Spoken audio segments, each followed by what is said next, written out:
ગુજરાત સરકાર પશુપાલન ખાતું ગુજરાત રાજ્ય દ્વારા ગુજરાત રાજ્યની જેટલી પણ રજિસ્ટર્ડ ગૌશાળા અને પાંજરાપોળ છે તેની ખાતે જે વિવિધ પશુઓ નિભાવવામાં આવે છે તો તેમની સારવાર નિભાવણી ખોરાકના પેટે પ્રતિદિન ₹30 સહાયના ધોરણમાં તેમને ચૂકવવામાં આવે છે।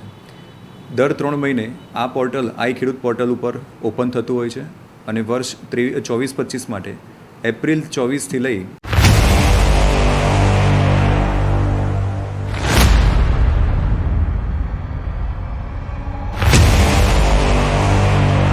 અને જૂન 24 સુધી જુલાઈની અંદર પોર્ટલ ખોલવામાં આવ્યું હતું।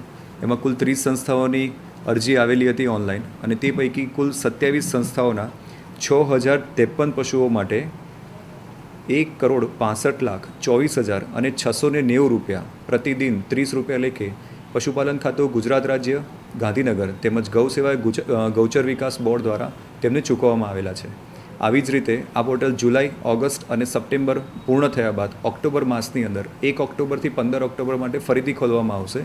તો જામનગર જિલ્લાની જેટલી પણ રજિસ્ટર્ડ ગૌશાળા અને પાંજરાપોળ છે એઓને નમ્ર વિનંતી કે તેઓ ઓનલાઈન અરજી કરે અને સાથે રાખેલા સાધનિક કાગળો સાથે તમામ અરજી નાયબ પશુપાલન નિયામક જિલ્લા પંચાયત જામનગર ખાતે રજૂ કરવાની રહેશે। તદુપરાંત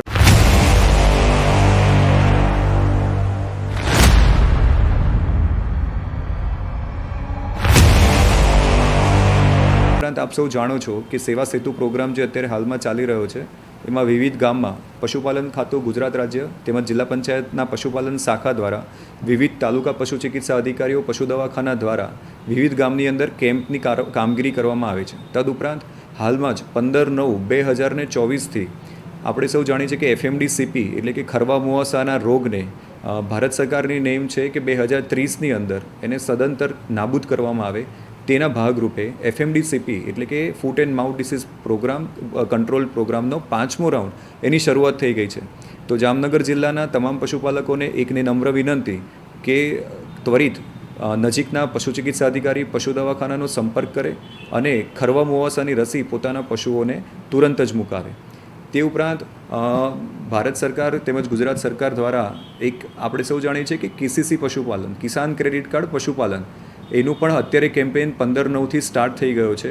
તો એમાં જે પણ પશુપાલકોને પશુઓની નિભાવણી માટે કે ખોરાક માટે ક્રેડિટની જ્યારે જરૂર હોય છે તો બેંકમાંથી એક ફોર્મ ભરી અને કામગીરીમાં ક્રેડિટ પોતે લઈ શકે છે। એના માટે પોતાના નજીકના પશુ દવાખાનાનો સંપર્ક કરે અને એમાં કિસાન ક્રેડિટ કાર્ડ પશુપાલન ભરવામાં સંપૂર્ણપણે પશુપાલન ખાતા દ્વારા સહયોગ આપવામાં આવશે।